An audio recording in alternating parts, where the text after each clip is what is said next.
Sinteyong satu-satunya pelatih yang meloloskan 3 tim ke Piala Asia kan pasti begitu tuh. Ya karena dia satu-satunya pelatih yang diberi kesempatan itu. Kalau mau lebih besar kepala, mana yang lebih besar kepala tahun 85? Generasi Hermansyah kipernya. Heri Kiswanto, Rudi Nere, Eli Idris, Bambang Nurdiansyah, Wahyu Tanoto, Dede Sulaiman. Selangkah lagi ke Piala Dunia 86. Cuma selangkah lagi.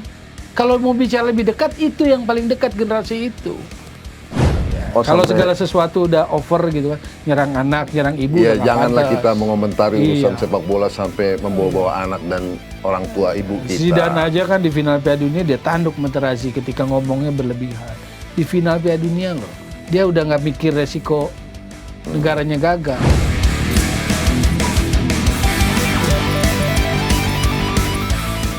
Assalamualaikum sahabat Spotify, kembali podcast Spotify menjumpai Anda semua dimanapun Anda berada.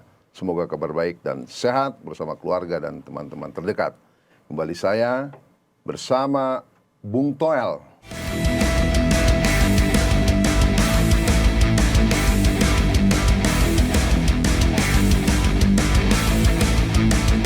Saya ingin bertanya kepada Anda tentang yang pertama, peluang dan kesempatan Timnas U23 atau U24 ya. Ya, di Asian Games. Ya, prestasi terhebat Asian Games adalah tahun 86. Pelatihnya Berci Matula Pelwa. Kalau kita bicara rekan sekawasan Vietnam 2018 waktu Asian Games di kita, itu semifinal juga. Pak Hang Seo itu kan. Sementara Thailand, dia Thailand juga pernah semifinal. Pernah ya? Ya, Asian Games. Jadi kalau untuk Asian Games sebenarnya kita levelnya memang sudah Asia dalam ukuran Asian Games. Iya, Asian Games. Kita setuju sepakat itu ya. Iya. Semifinal walaupun pernah semifinal. Maka kalau yang generasi sekarang nih, saya lihat kalau 16 besar dapat nih. Lawan Korut bisa dibilang 50-50 nggak, Fel? Bisa dibilang 50-50 walaupun Korut lebih punya tradisi kuat dalam sepak bola. 66 dia sudah ke Piala Dunia. 2000 kemarin lah, generasi kemarin dia udah lolos juga. Korut ya. Korut ya. Nah, Wel, Ya. kalau melihat materi pemain, kemarin juga sempat ribut. Kita kekurangan striker, Sananta nggak diangkut, nggak bisa ikut. Banyak juga yang cedera. Iya. Oke, kita bilang kita sudah level Asia. Sekarang treatmentnya terhadap tim Asian Games level Asia belum. Nah sekarang pertanyaan saya, pendekatan kita terhadap tim Asian Games level Asia nggak? Enggak, menurut saya sih. Enggaknya di mana? Pemilihan pemain. Kan kalau kita fokus, let's say 2018 nih, kita mengirimkan tim terbaik nggak di Asian Games ketika kita tuan rumah? Tim Apakah terbaik. itu karena bukan Asian Games agenda FIFA, Tom? Makanya kan, kenapa harus dijadikan excuse? Kenapa harus dijadikan alasan pembenaran? Waktu Asian Games di kita 2018, kita fokus nggak tim sepak bolanya? Fokus kan? Iya. Maka kalau kita bicara tentang konsistensi Asian Games levelnya itu adalah hal yang ingin kita capai, tim terbaik nggak yang harusnya dikirim? Tim terbaik kan? Tapi karena tidak ada perencanaan yang cukup matang, ada bentrokan jadwal yang padat dengan kemarin, maka yang dikirim bukan yang lolos Piala Asia kemarin kan? Anda melihat itu sebagai sebuah catatan. Kita belum konsisten. Di satu sisi kita teriak-teriak bahwa kita level kita sudah Asia, tapi di sisi lain orang kayak gitu, Tom. Iya, nggak semua orang. Tapi kita tidak konsisten pada event Asia itu. Asian Games ternyata tidak diperlakukan serius kualifikasi kemarin. Tidak menjadi prioritas itu. Yes. Tidak seserius kualifikasi Asia kemarin. Maunya Anda harus diprioritaskan juga. Makanya ini kan persoalan manajerial pengelolaan timnas, makanya saya bilang. Ya. Manajerial pengelolaan timnas yang artinya ada di federasi, yang artinya ada di BTN. Tom, kalau bicara ideal, itu kan juga berkaitan dengan stok pemain. Ya. Nah, stok pemain kita memang ada, Ya. tapi dengan event yang beruntun nih, agak ribet nih, Tom. Makanya konsekuensinya nggak federasi dan BTN memikirkan itu, kan konsekuensinya. Makanya mereka duduk di situ, dipercaya duduk situ, mikirin itu kan. Nah, ada juga bukan dilempar ke publik gitu loh. Karena ini bukan kalender FIFA, karena stok pemain gitu. Nah persoalan itu harus diselesaikan maksud saya gitu. Tapi oleh begini juga, Tom, ini kan juga mengingat, kalau bicara kepengurusan, kepengurusan ini kan meneruskan yang lampau. Iya. Nah, Sehingga apapun yang ada yang di masa lampau itu adalah tinggal dibenahi, yang baik diteruskan, Ya. yang kurang dilengkapi, yang Ya. salah dibenarkan. Ya, Nah, artinya kita tidak bisa mengenerate bahwa ini semua adalah kekurangan dari sebuah ekosistem yang ada sekarang. iya nggak bisa mengenerate gitu loh. Oke. Cuma ketika Anda duduk di federasi, dipercaya oleh family football, football family untuk duduk di situ sebagai exco, sebagai apapun, Anda harus punya rancangan, punya program. Oke. Konsistensi itu diukur gitu loh. Kualifikasi Anda turunkan tim terbaik, Asian Games Anda enggak. Sekarang pertanyaannya, kalau Asian Games itu di negara kita seperti 2018, fokus nggak kita? Fokuslah hari itu. Jadi ukuran fokus apa tidaknya apa? Asian Games-nya atau karena kita sebagai tuan rumah?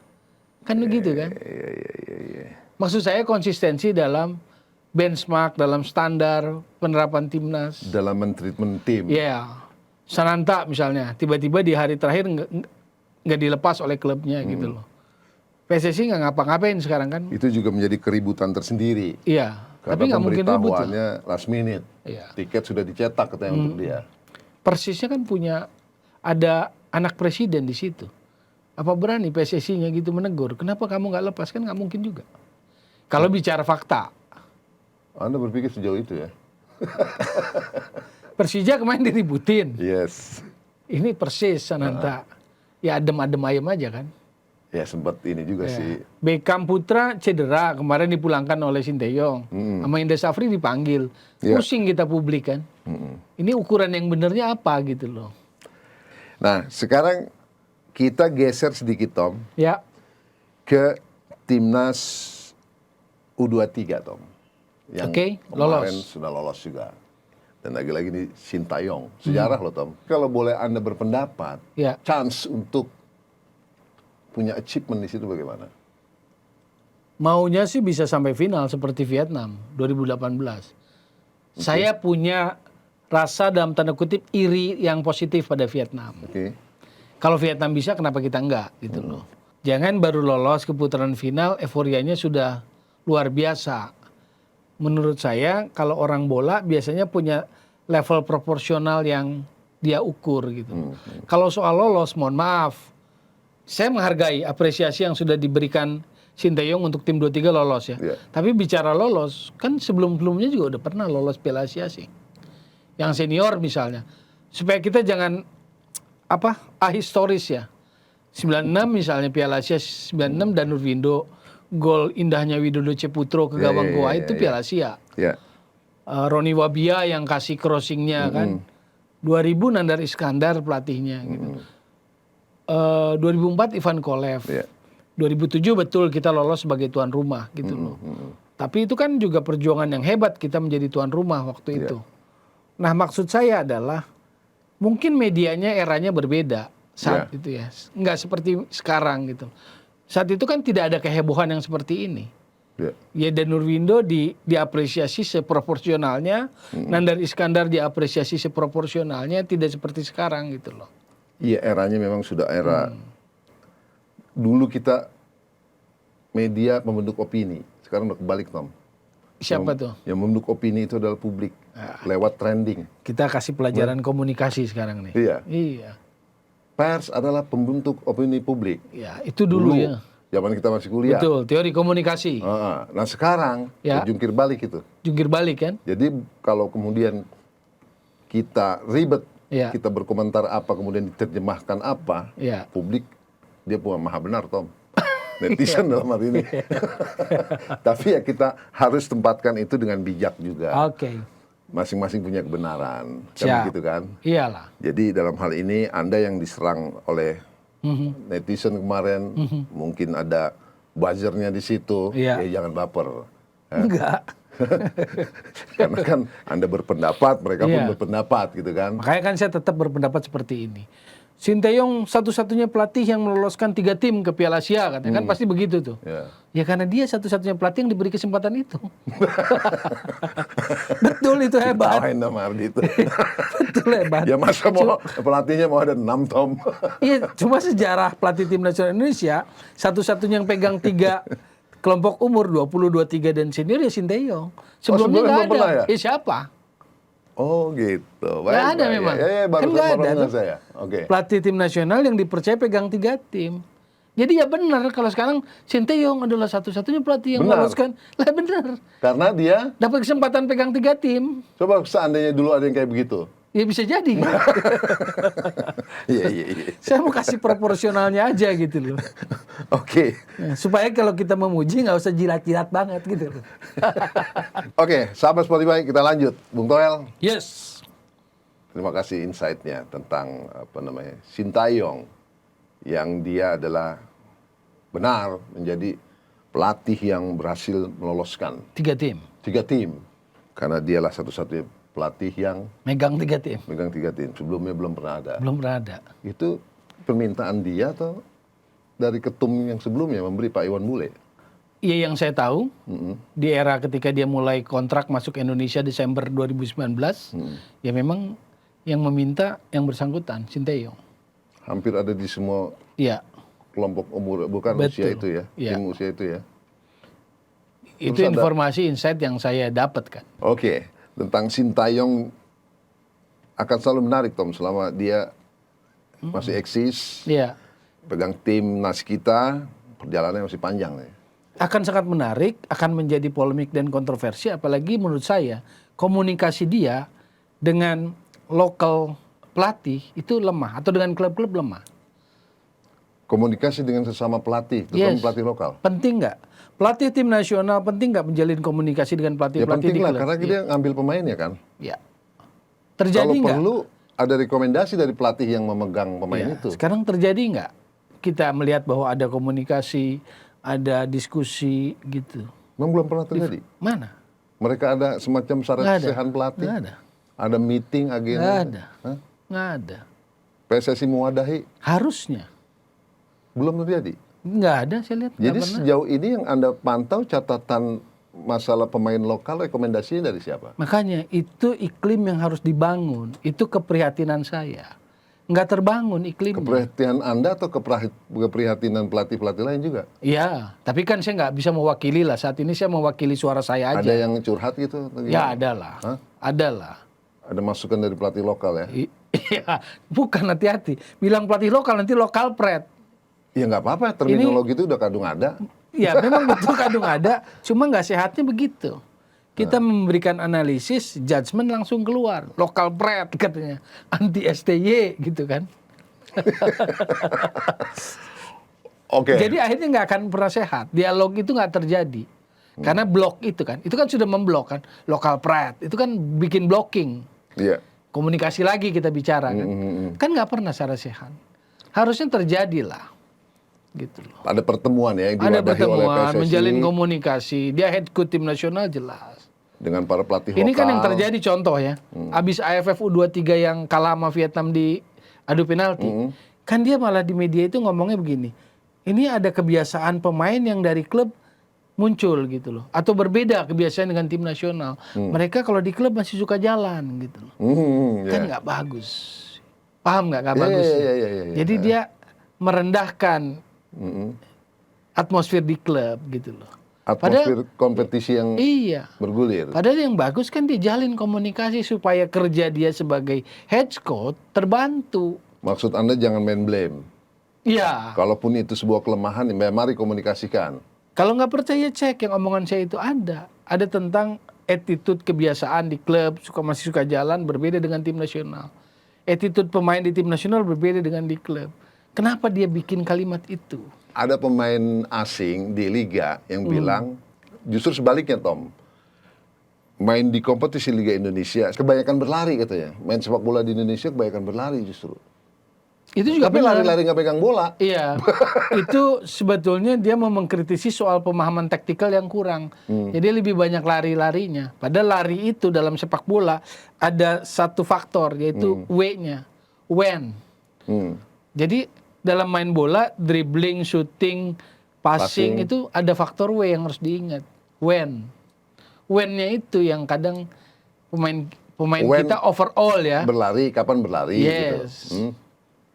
run, how to run, and when to run, gitu. Kapan? Itunya yang belum. Nah itu konteksnya pemahaman taktikal. Ini kayaknya Paham kan Bung Toel? Karena pernah belajar itu juga. ya, ilmu gitu yang loh. didapat dari Iya. ikut coaching ini ya, Iya. training pelatihan. Kalau enggak bisa tiba-tiba Tuan Yusuf ngomong soal itu, improvisasi ini ada ini. Saya nggak bisa jawab kalau enggak. Iya. Oke, Bung Toel. Makin kesel. Janganlah begitu. Oke, Bung Toel, sahabat Yes. Spotify. Selanjutnya kita bergeser ke timnas senior di Piala Asia. Oke. Pencapaian tertinggi kita, Tom? Penyisihan grup. Penyisihan grup. Menang sekali kalau nggak salah. Lawan Qatar. 2000. Jadi 2004. sorry. belum pernah lolos fase grup ya. Nggak pernah lolos fase grup. Berat ya, Tom ya. Berat. Berat Asia. Apalagi sekarang, di mana dalam grup itu, Ya ada grupnya juga kuat kita kan. Ada Jepang. Jepang, Irak, Vietnam. nah, yang lampau pun belum pernah melewati fase grup itu. Belum. Kenapa kira-kira, Wel?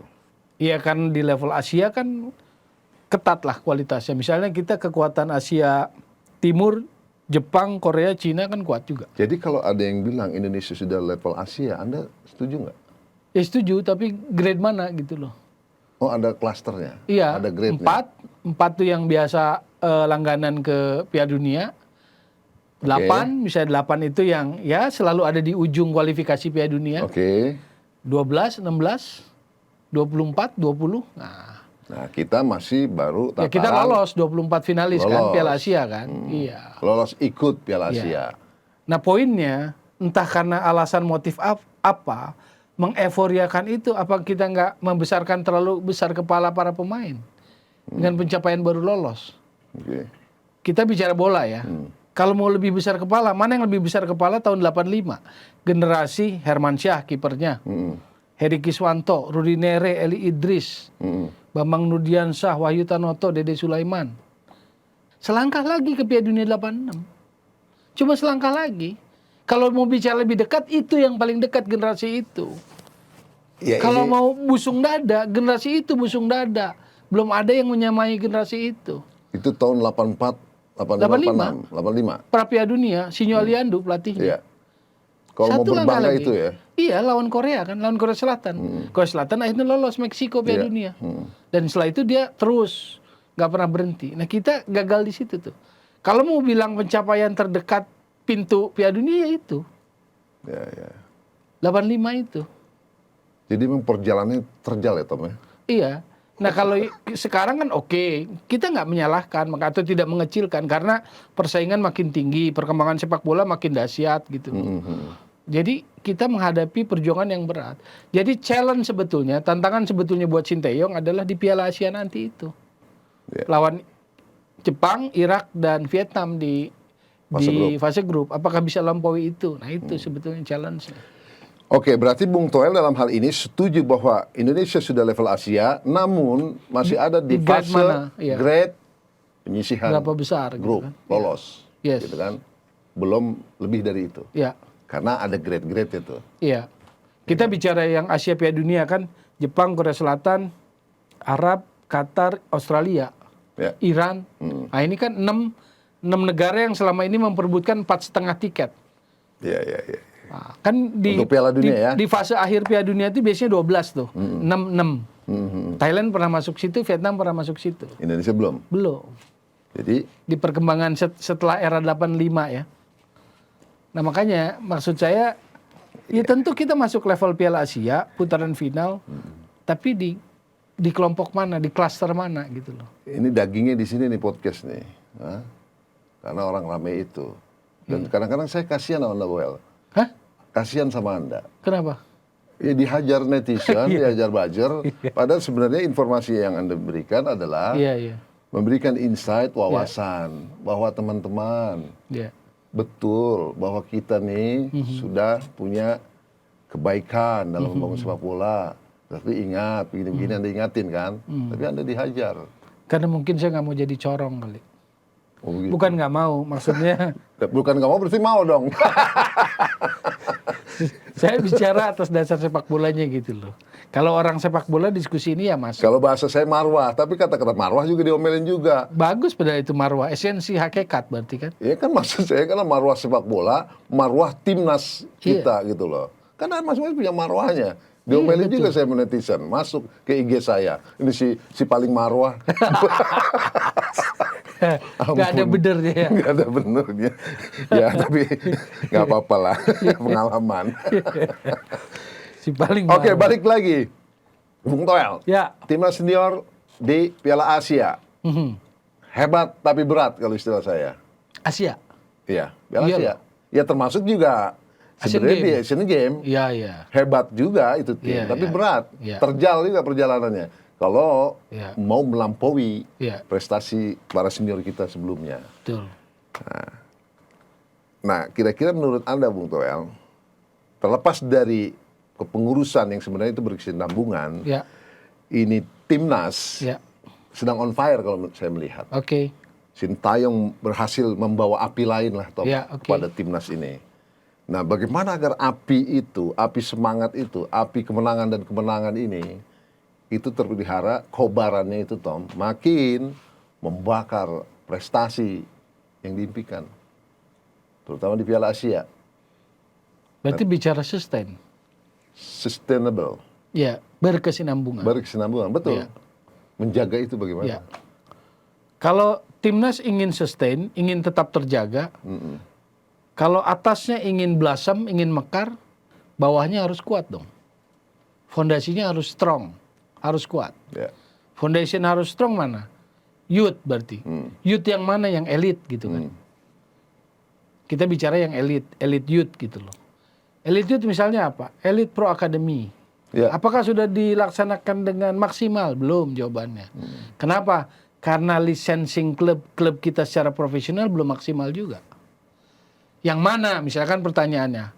Klub licensing profesional kita belum dijalankan dengan maksimal. Yang mana misalnya? Iya, iya. Contoh finansial dan sporting. Kenapa ngomong itu? Contoh lagi. Ini fakta bukan ngarang. Kan di berita kita baca PSM juara Liga musim lalu pelatihnya ngelelang tuh. Iya. Lelang trofi atau apalah. Memorial Sama dia. ya. Untuk menutupi katanya gaji pemain yang belum. Yes. Kan menyedihkan. Iyalah, juara. Berarti dari aspek finansial belum strong, belum stabil. Ya gimana aspek sporting? Aspek sporting itu klub profesional diwajibkan memiliki bukan cuma tim utama, tetapi tim lapisan berikutnya. Lah kalau tim utama aja kembang kempis, gimana Bapak yang bawah? Nah jadi EPA-nya belum, Elite Pro Academy-nya belum strong, belum stabil gitu loh. Iya, memang masih banyak koreng sepak bola kita, Tom. Makanya, Tahu koreng kan? tahu, luka yang Luka. nggak sembuh-sembuh. Yang gatal itu kan? Iya, nggak sembuh-sembuh ya. Iya, masih banyak yang perlu diobatin gitu. Dan kepengurusan sekarang saya juga baca terakhir Pak Erick Thohir menyadari itu semua. Cuma, Sedikit demi sedikit akan dikikis. oke. Cuma memang ada yang paling berat itu adalah dia bilang masalah match fixing dengan segala mafia sepak bolanya. Tapi juga dia sampai bentuk satgas kan untuk itu. Ya kita tinggal lihat aja nanti kinerja hasil kerjanya, keseriusannya, konsistensinya, begitu kan? Iya. Cuma perlu pemahaman yang benar begini. Kalau satgas itu melibatkan aparat kepolisian, berarti itu bicara tentang hukum positif. Berarti itu akan menindak tindak pidananya kan. Kalau ada tindak pidananya, terjerat pasal pidananya, hukum positif ada. Sekarang pertanyaannya penegakan hukum sepak bolanya. Penegakan hukum sepak Sepak bolanya. bolanya. Artinya dalam hal ini Anda menggiringnya ke Komisi Disiplin. Iya. Komdis. Badan yudisialnya Ya, PSSI. ya. Harus. Kan nggak harus menunggu hukum positifnya kalau di situ. Iya. Begitu ada terindikasi, begitu ada saksi, misalnya soal pungli wasit aja, sampai sekarang kan nggak ada penindakannya. Padahal suara ada, isu itu muncul ke permukaan ada, kan tinggal dipanggil tuh satu-satu pelakunya, kebenarannya. Jadi nggak perlu jadi seperti polisi. Karena sepak bola bicara dasarnya kan moral olahraga. Sportivitas, etika, etik apa enggak kayak begini. Kalau itu sudah melanggar ya harus dikenakan sanksinya. Baru itu kita Jangan tebang pilih pula. Iya, jadi kita ngelihat bahwa hukum sepak bolanya ditegakkan. Kan kalau kita bicara soal kayak begitu zero tolerance. Ya kode etik. Kalau yang soal polisi kan kalau ada hukum positifnya yang dilanggar. Nah tentang polisi ini Tom, itu baru aja Pak Erick Thohir Ketua Umum PSSI berwacana ada polisi olahraga. Nah, ini menarik nih. Itu wacana baru ya. Iya, iya. Polisi olahraga yang mana kalau saya melihat dari berita itu concernnya ke sepak bola. Ya. Dia meng-compare dengan adanya polisi pariwisata. Sebenarnya saya agak confused juga sih, tapi beritanya kan baru kemarin kalau nggak salah wacana itu. Baru 1-2 hari ini. Polisi olahraga, lucu juga sih Tom. Hah? Ngikutin nggak beritanya? Iya, cuma tetap sama. Saya juga bingung gitu loh. Ini kesannya kalau buat awam yang nggak ngerti olahraga keren gitu loh. Tapi aplikasinya gimana? Ya dia tentu akan berkoordinasi dengan kepolisian yang sesungguhnya. Makanya kepolisian akan bergerak dalam hukum positif, tindak pidana. Iya ada. Tapi dalam sepak bola kan ada, makanya di sepak bolanya sendiri harus ada badan itu. Badan yang menegakkan integritas, yang membaca perkeliruan-perkeliruan itu, mencium perkeliruan itu. Kalau bisa menangkap tangan OTT gitu loh. Kalau Itu sampai kan Komdis. Anda Enggak. mau kalau Komdis itu nanti hanya menjatuhkan sanksi, tapi badan itu kan bisa dibentuk juga. Badan penegakan itu, integritas sepak bola. harus ada badan baru gitu? Iya, bisa aja deh hoax, nggak usah dipublikasikan, Oke. tapi bergerak. Karena dia harus bergerak seperti itu. Pernah nggak sebelumnya dibentuk kayak gitu? Ada bergerak, tapi tidak secara diformalkan, setahu saya. Apa namanya? Contoh misalnya, kita bekerja sama federasi itu dengan badan-badan yang mendeteksi match fixing, spot radar misalnya. UEFA bekerja sama dengan spot radar bekerja sama dengan AFC, dan terbuka negara-negara anggota itu bekerja sama dengan spot radar. Apa yang diberikan spot radar? Indikasi-indikasi pertandingan mana yang menimbulkan kecurigaan gitu loh. Ketika sudah dapat info itu, maka tinggal pengawasan ke dalam. Makanya ini polisi sepak bola ini yang diwacanakan Pak Erick Thohir sebenarnya lebih menyasar ke dalam atau keluar. Maksudnya begini, kalau ke dalam apakah sampai kepada pelanggaran disiplin dari Ya nggak law bisa. of the game, Kalau hukum sepak bolanya harus orang sepak bola, football family yang menegakkan. atau kalau keluarnya itu adalah Yaitu hukum positif. berarti Let's kan say yang- misalnya ketangkap tangan, suap misalnya. Hukum suap kan ada. Nah itu baru polisi yang bergerak. Orang bola nggak bisa nangkep tangan. tapi baru wacana itu Om. Oke, Ini siap. discuss, nanti ada diskursus inilah, minta pendapat. Oke, Tom, yang terakhir Tom. Siap. Sebenarnya kalau ngomong sama Tom itu enak, banyak. Walaupun kadang-kadang dia memberikan penjelasan, ada skip-skipnya. Karena memang sepak bola kita ini, ya itu tadi, masih banyak korengnya. Ya. Jadi gatel aja gitu kan. Ya. Kita ngomongin ini, yang sebelah sini juga gatel juga. Seperti itu. Nah, yang terakhir Tom, Ya. kita sedikit menyinggung tentang timnas Piala Dunia U17. Sebentar lagi nih Tom. Siap. Ini seru juga nih. Ya, Kita berharap tentu yang terbaik pasti. untuk yang pertama. Iya. Ya kan yang pertama kan? Ya, Jadi tuan rumah, ya, tim yang pertama tampil, Iya. hasilnya yang terbaik, pencapaiannya. Syukur-syukur bisa lolos, ya lagi-lagi fase grup, ya kan? Atau paling enggak, enaknya apa Tom? U17 nih. ya syukur-syukur Pendapat Anda. begitu. Cuma prinsipnya begini, kalau ngerti development U17, ya ngapain kasih beban, kasih target? Jadi jangan dikasih target. Gak usah. Memang Jerman pernah juara U17? Sekelas Jerman ya. Nggak pernah. Tapi Toni Kroos pemain terbaik Piala Dunia U17 2007. Spanyol pernah juara Piala Dunia U17? Nggak pernah. Oke. Tapi Cesc Fabregas pemain terbaik 2003 Piala Dunia U17. Tapi U20 pada pernah juara itu Tom. Iya. Mereka. Artinya apa? Mereka nggak anggap 17 itu finish, final. Jadi kayak festival ya U17. Itu bukan development. Development, Jadi kalau ya. bicara teknikal, misal fase yang saya tahu, sampai 17 atau sampai 18 itu talented player. Jadi pemain baru dikategorikan sebagai talented player. Tapi apakah talented player ini akan jadi gitu? Kan belum tentu. Ya. Nah, fase berikutnya 18 ke 21 itu fase mature player. Oke. Bagaimana menjadikan pemain itu mature? Ya kompetisi sama klubnya. Makanya Jerman nggak juara di situ, tapi setelah itu mereka masuk di klub dengan pembinaan yang luar biasa dan Bundesliga kompetisinya. Jadi semua itu. Toni Kroos jadi, segala macam jadi, akhirnya juara 2014. 7 tahun kemudian dia juara dunia yang sesungguhnya. Afrika Amerika Latin menonjol individu di situ karena dia ingin dapat etalase agen-agen dunia supaya dia dapat tiket ke Eropa. Tapi apakah kemudian semua bisa berkembang? Enggak. Apakah kemudian tim negaranya jadi berkembang jadi juara? Enggak. Tetap Kalau bicara berkompetisi lagi dia. Iya, di jadi antar yang pemain itu. fasenya itu. Jadi 17 itu masih fase talented player, belum mature player. Ada 1-2 lah yang mature gitu loh. Tapi untuk jadi mature itu fase berikutnya, maka FIFA bikin Piala Dunia U20. Kalau pernyataan saya begini, janganlah terlalu menyerang Bima Sakti sebagai pelatihnya. Nah memang. Ya kan? Kenapa harus di lokal di ekstrimkan menjadi lokal pride dan tidak gitu. Iya. Memang kalau dengan pelatih asing pasti lebih bagus juga belum tentu. Iya. Karena menyangkut sumber pemain kita, talented player kita, gimana menangani mereka di usia muda gitu loh. Pure. Jadi biarkan tampil apa adanya itu U17. Iya. Bergembiralah, tampil adalah. Maka kalau U17 main parkir bus udah nggak benar. Nggak boleh taktikal yang negatif seperti itu di kelompok umur seperti ini. Kalau kata Ronaldinho, main sepak bola itu yang gembira, enjoy. Iya. Makanya di usia itu berhasil kan menonjol usia 17. Afrikanya Nigeria sama Ghana.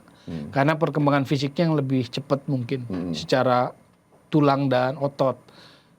Faktor lain mungkin terjadi juga lah pencurian umur dan sebagainya. Di situ menonjol Afrika 5 kali juara kalau nggak salah Nigeria, terus Ghana juga beberapa kali. Amerika Latinnya berhasil gitu loh. Tapi Eropa enggak.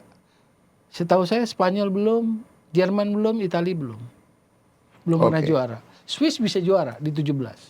Swiss ya? Swiss 2009. Tapi apakah 2018 misalnya 9 tahun setelah juara 17, kan harusnya logikanya begitu tuh. 26 tahun, wah usia emas, Swiss juara nih 2018 kan enggak. Bahkan di 2018 itu tim nasional Swiss yang pernah jadi juara 2009 Piala Dunia U17 hanya 4 orang yang masuk ke tim senior. Iya. Alumni juara itu cuma 4 orang. Artinya masih banyak faktor kan? Banyak faktor. Iya.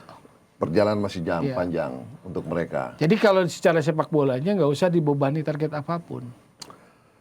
Jangan kita bebani timnas U17 di Piala Dunia dengan pencapaian yang berat-berat. Iya. Ya. Kan itu juga eventnya dapetnya dadakan loh. Maksudnya ini, tuan rumah. Iya. Persiapannya juga dadakan. Talent scout-nya aja keliling-keliling kota dadakan. Dadakan mau pengen jadi bagus. Hebat sih gimana? Enggak, saya kasihan aja dengan Coach Bima Sakti. Oh iya betul. Uji coba kalau ini dihajar. Iya. Saya bilang kok jadi begini gitu loh. Ya biar kenapa adanya. Itu adik-adik kita, ponakan anak itu di U17 juga kan. Biarkan tampil mereka main gembira dia. Iya. Kalau kata Ronaldinho. Iya. Saya menjadi bintang ini kayak saya bermain sepak bola dengan gembira. Betul. Dengan gembira bisa menjadi bintang dunia. Luar biasa. Bung Tommy, kita menuju closing. Siap. Kita sudah nyerempet sana sini, tapi sekali lagi serempetan kita adalah untuk sepak bola harus terus maju dan berprestasi. Iya.